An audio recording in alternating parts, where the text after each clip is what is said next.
కార్యక్రమానికి చేసినటువంటి గౌరవనీయులు మిగతా పెద్దలందరూ కూడా ఓకేతో సన్మానించవలసిందిగా కోరుచున్నాం.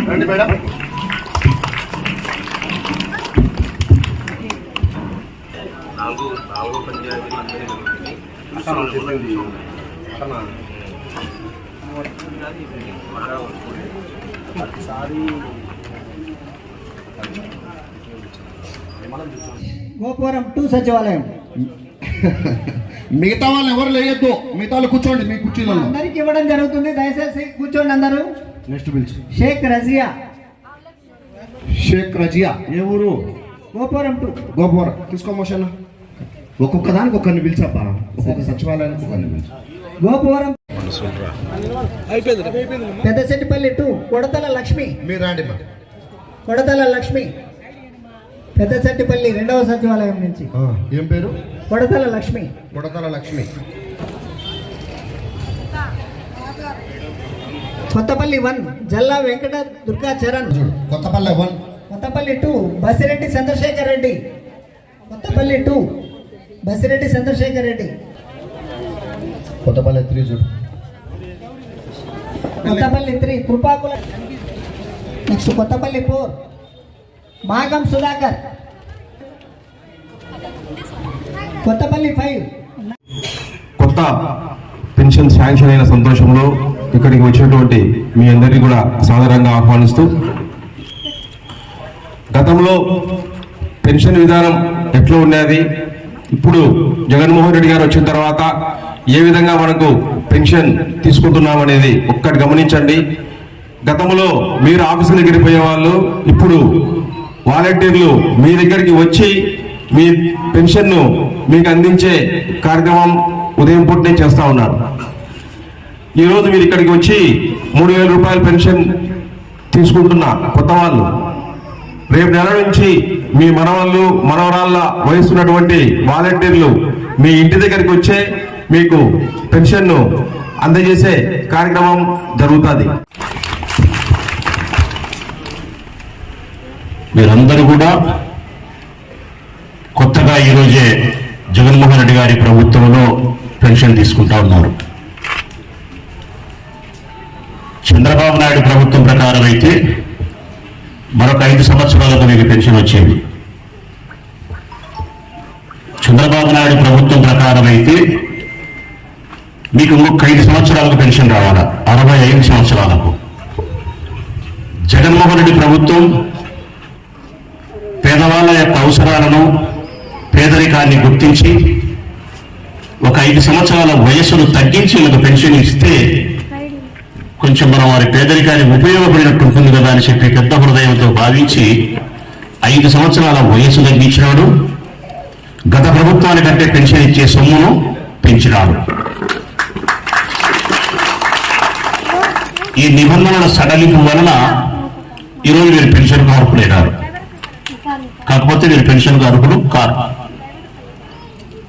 మరి ప్రతి సంవత్సరం ప్రతి నెల ప్రభుత్వం యొక్క సొమ్మును 3,000 రూపాయల దగ్గర మీరు ప్రారంభించి బ్రతికినంత కాలము ప్రభుత్వం వారు ఎంత పెంచితే అంత సొమ్మును మీరు తీసుకుంటే వెసులుబాటు కల్పించిన జగన్మోహన్ రెడ్డి గారికి మీరు హృదయపూర్వకంగా మీరు ఆయన పట్ల ప్రేమ కలిగి ఉండడం అనేది మీ బాధ్యత. తల్లి, నేనుండా ఒక సామాన్యమైన రైతు కుటుంబంలో పుట్టిన నేను ఈరోజు రాష్ట్ర వ్యాప్తంగా కానీ జిల్లా వ్యాప్తంగా కానీ, కనీసం జిల్లా కాకపోయినా నా నియోజకవర్గ వ్యాప్తంగా రాచమల్లి శివప్రసాద్ రెడ్డి అంటూ ఒక పేరు, గౌరవం, కీర్తి ప్రతిష్టలు దక్కినాయంటే అది మీరిచ్చినటువంటి ప్రేమ భిక్షే. తల్లి, ఈ నియోజకవర్గ ప్రజలైన మీరు ఓటేస్తే నేను ఈ స్థితిలో ఉంటా.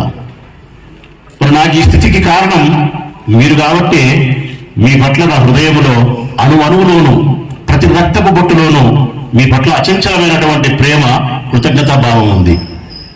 ఇదే విధంగా జగన్మోహన్ రెడ్డి గారు కూడా మీ పట్ల అంత ప్రేమ ఉంది, అంత కృతజ్ఞత ఉంది. అట్లనే ఆ ప్రభుత్వం మనకి ఏమైనా మేలు చేసినప్పుడు తిరిగి ఆ ప్రభుత్వం పట్ల ఆ గౌరవాన్ని, ఆ ప్రేమను కలిగి ఉండి ఆ ప్రభుత్వాన్ని తిరిగి నిలుపుకోవాల్సినటువంటి బాధ్యత ప్రజల వైపు ఉంది. మీరు కొత్త పెన్షన్దారులు కాబట్టి కొన్ని పాత చేదు అనుభవాలు మీకు తెలియవు. 5 ఎకరాల భూమి కాదు 10 ఎకరాలున్నా ఇస్తారు. 1000 రూపాయలు కాదు 3000 ఇస్తా. ఏ తారీఖంటే ఆ తారీఖు ఒప్పుకోను. భూమి బద్దలైనా సరే, పిడుగులు పడినా సరే, అవ్వకు తాతకు, పేదవాళ్లకు, దివ్యాంగులకు, భర్త మరణించిన నా చెల్లెళ్లకు 1వ తారీఖును ఇచ్చి తీరాల్సిందే. ఆ 1వ తారీఖు కూడా ఈ ముసలోళ్ళు నాటికి రాకూడదు, ఏ బల్లోకో గుళ్ళోకో ఇంటికే డబ్బు పంపిస్తా అని చెప్పి సూర్యుడు పుట్టక ముందే గ్రామ వాలంటీర్ని మనవరాలు లాంటి వయసు కలిగిన నీ పిల్లలు నీ ఇంటికి వచ్చి తలుపు తట్టి అవ్వా అవ్వా తాత అని చెప్పి నీ మంచం దగ్గరకు వచ్చి నీ మంచంగాడు వచ్చి దిండి కింద లెక్క పెట్టిపోయే పరిస్థితి ఈరోజు జగన్మోహన్ రెడ్డి ప్రభుత్వం. ఇది గత ప్రభుత్వానికి ఈ ప్రభుత్వానికి జగన్మోహన్ రెడ్డి గారికి చంద్రబాబు నాయుడు గారికి ఉండే వ్యత్యాసం అమ్మా. జగన్మోహన్ రెడ్డి గారికి మీ ముఖాలలో పేదరికం కనిపిస్తుంది, మీ ఆకలి కనిపిస్తుంది, మీ అవసరాలు కనిపిస్తాయి. పేదరికంలో ఉండి ప్రకృతి వైపరీత్యాల వలన కాల మహిమ చేతనో దివ్యాంగులైపోయి భర్త మరణించి పేదరికము, వృద్ధాప్యము, వయసు పైబడి ఆర్థిక స్తోమత లేక కొంతమంది బిడ్డల యొక్క ప్రేమకు ఆదరణకు దూరమై అనేక రకాలుగా ఇబ్బందులు పడే మీ ముఖాలలో ఈ రంగులను, ఈ రుచులను ఆయన స్పష్టంగా చూడగలిగినాడు కాబట్టి ఇంత వెసులుబాటు ఇచ్చినాడు. మరి ప్రేమించే ఈ బిడ్డ మీకు సీఎంగా కావాలన్నా, అవసరానికి వాడుకుంటే ఆ దుర్మార్గుడు మీకు సీఎం కావాలన్నా అనేది నిర్ణయించుకోవాల్సినది మీరే తల్లులో, మీరే. కానీ ఒకటి మాత్రం స్పష్టంగా నా వ్యక్తిగత అభిప్రాయం మీడియా ద్వారానే చెప్తా ఉన్నా, ప్రజలకు చెప్తా ఉన్నా, తెలుగుదేశం పార్టీకి అందరికీ చెప్తా ఉన్నా. ఈ రాష్ట్రంలో 69 లక్షల మంది తీసుకుంటా ఉన్నారు పెన్షన్. 69 లక్షల మంది తీసుకుంటా ఉన్నారు. నా లెక్క ప్రకారం, నా వ్యక్తిగత అభిప్రాయం అయితే ఈ రాష్ట్రంలో పెన్షన్ తీసుకునే అవ్వ తాతలు కానీ, భర్త మరణించినటువంటి నా చెల్లెళ్ళైన వితంతువులు కానీ, దివ్యాంగులైనటువంటి నా తమ్ముళ్ళు కానీ కలిపితే 69 లక్షలు తీసుకుంటే రాష్ట్ర వ్యాప్తంగా ఒక్క ప్రొద్దుటూరు నియోజకవర్గానికి వస్తే 42,000. ఈ 69 లక్షల మందిలో ఎవరు ఎన్ని చెప్పినప్పటికీ కూడా ఈ పెన్షన్దారులైనటువంటి పెద్దవాళ్ళు, వృద్ధులందరూ కూడా 65 లక్షల మంది జగన్కే ఓటేస్తారనేది నా విశ్వాసం.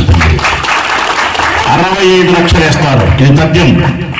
ఏ 4 లక్షల మంది మాత్రమే ఫ్యాన్ గుర్తుకు ఓటు వేయకపోవచ్చు, వివిధ రకాల కారణాలు. మిగతా 65 లక్షల మంది ఆయనకి వేస్తారు. కారణం, ఈ మనవడు నమ్మకస్తుడు, ఈ మనవడు మమ్మల్ని ఉద్ధరించేవాడు, ఈ మనవడు మా అవసరాన్ని గుర్తించినాడు, మాట ఇస్తే మాట మీద ఉంటాడు, చెప్పిన ప్రకారం చేస్తాడు అని చెప్పి విశ్వాసంతో ఉన్నారు.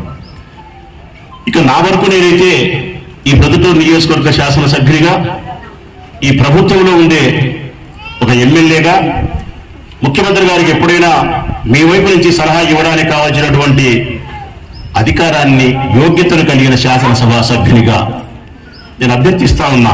ఈ వేదికను ఆధారంగా చేసుకొని ఈ ప్రొద్దుటూరు నియోజకవర్గంలోని కొత్తగా పెన్షన్ తీసుకునే వాళ్ళను, పాతగా పెన్షన్ తీసుకునే వాళ్ళందరినీ ఉద్దేశించి దీన్ని వేదిక చేసుకొని ఈ రాష్ట్ర ప్రభుత్వాన్ని మీ వైపు నుంచి ముకులిత హస్తాలతో అభ్యర్థిస్తా ఉన్నా.